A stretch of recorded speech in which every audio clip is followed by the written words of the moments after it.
नमस्कार। स्वागत है आपका कथाकल्प में। आज की कहानी है पवित्रता का दौरा। लेखक हैं हरिशंकर परसाई और स्वर है प्रवीण दीक्षित का। सुबह की डाक से चिट्ठी मिली। उसने मुझे इस अहंकार में दिन भर उड़ाया कि मैं पवित्र आदमी हूं, क्योंकि साहित्य का काम एक पवित्र काम है। दिन भर मैंने हर मिलने वाले को तुच्छ समझा। मैं हर आदमी को अपवित्र मानकर उससे अपने को बचाता रहा। पवित्रता ऐसी कायर चीज है कि सबसे डरती है और सबसे अपनी रक्षा के लिए सचेत रहती है। अपने पवित्र होने का एहसास आदमी को ऐसा मदमाता है कि वह उठे हुए सांड की तरह लोगों को सींग मारता है, ठेले उल्टाता है, बच्चों को रगेदता है। पवित्रता की भावना से भरा लेखक उस मोर जैसा होता है जिसके पांव में घुंघरू बांध दिए गए हों। वह इत्र की ऐसी शीशी है जो गंदी नाली के किनारे की दुकान पर रखी है। यह इत्र गंदगी के डर से शीशी में ही बंद रहता है। वह चिट्ठी साहित्य की एक मशहूर संस्था के सचिव की तरफ से थी। मैं उस संस्था का, जिसका लाखों का कारोबार है, सदस्य बना लिया गया हूँ। स्थायी समिति का सदस्य हूँ।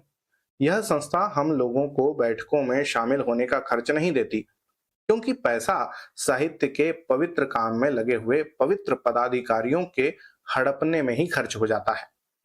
सचिव ने लिखा कि साहित्य भवन के सामने एक सिनेमा बनाने की मंजूरी मिल रही है। सिनेमा बनने से साहित्य भवन की पवित्रता, सौम्यता और शांति भंग होगी, वातावरण दूषित होगा। हम मुख्यमंत्री को सिनेमा निर्माण न होने देने के लिए ज्ञापन दे रहे हैं। आप भी इस पर दस्तखत कर दीजिए। इस चिट्ठी से मुझे बोध हुआ कि साहित्य पवित्र है, हम साहित्यकार पवित्र हैं और साहित्य की यह संस्था पवित्र है। मेरे दुष्ट मन ने एक शंका भी उठाई कि हो सकता है किसी ऐसे पैसे वाले ने, जिसे उस जगह दुकान खोलनी है, हमारे पवित्र साहित्य के पवित्र सचिव को पैसा खिला दिया हो कि सिनेमा न बनने दो। पर मैंने इस दुष्ट शंका को दबा दिया। नहीं नहीं, साहित्य की संस्था पवित्र है, सिनेमा अपवित्र है। हमें अपवित्रता से अपना पल्ला बचा लेना चाहिए। शाम की डाक से संस्था के विपक्षी गुट के नेता की चिट्ठी आई, जिसमें संस्था में किए जा रहे भ्रष्टाचार का ब्यौरा दिया गया था। इस पत्र ने मुझे झकझोरा। अपनी पवित्रता पर मुझे शंका हुई, साहित्य के काम की पवित्रता पर शंका हुई, साहित्य की संस्था की पवित्रता की मेरी उठान शांत हुई और मैं नॉर्मल हो गया। इतने साल साहित्य के क्षेत्र में हो गए, मैं कई बार पवित्र होने की दुर्घटना में फंसा, पर हर बार बच गया। मुझे लिखते जब कुछ ही समय हुआ था, तभी बुजुर्ग साहित्यकार मुझसे कहते थे, आपने साहित्य रचना का कार्य अपने हाथ में लिया है, माता वीणा पाणी के मंदिर की पवित्रता बनाए रखिए। मैं थोड़ा फूलता था, सोचता था सिगरेट पीना छोड़ दूं, क्योंकि इस धुएं से देवी के मंदिर के धूप की सुगंध दबती होगी। पर मैं उबर आया। वे बुजुर्ग कहते, मां भारती ने आपके सामने आंचल फैलाया है, उसे मणियों से भर दीजिए। जैसे कवि अंचल उस दिन कह रहे थे कि हम तो अब रजाई हो गए।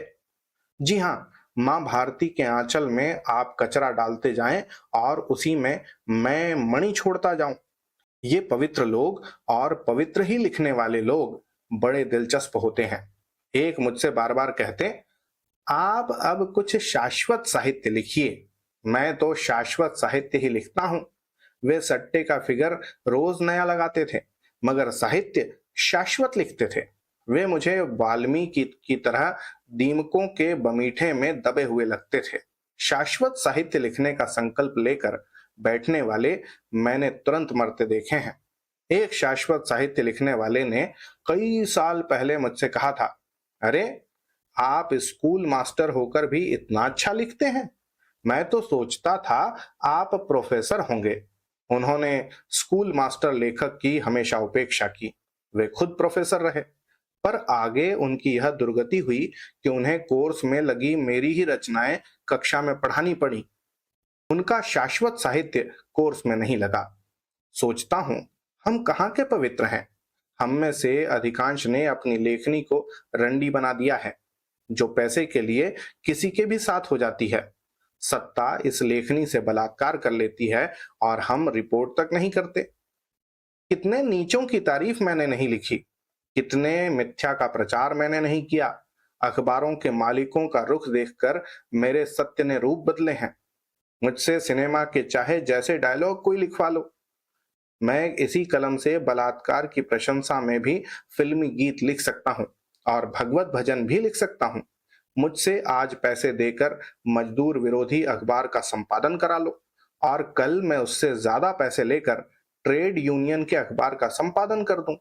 इसी कलम से मैंने पहले इंदिरा गांधी जिंदाबाद लिखा था, फिर इंदिरा गांधी मुर्दाबाद लिखा था और अब फिर इंदिरा भारत है लिख रहा हूं।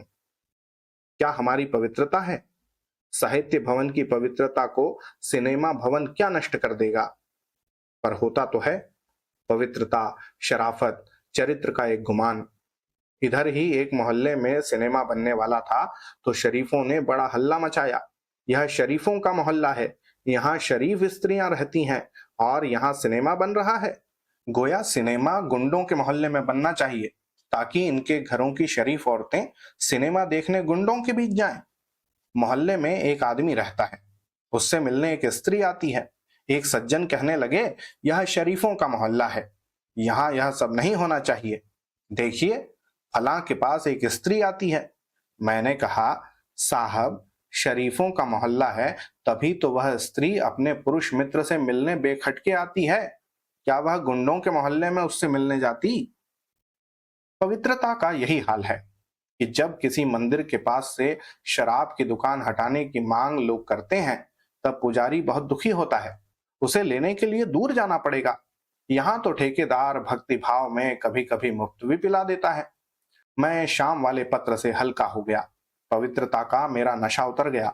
मैंने सोचा, साहित्य भवन के सचिव को लिखूं। मुझे दूसरे पक्ष का पत्र भी मिल गया है जिसमें बताया गया है कि अपनी संस्था में कितना भ्रष्टाचार है। अब तो सिनेमा मालिक को ही मांग करनी चाहिए कि यह साहित्य की संस्था यहां से हटाई जाए, जिससे दर्शकों की नैतिकता पर बुरा असर न पड़े। इसमें बड़ा भ्रष्टाचार है।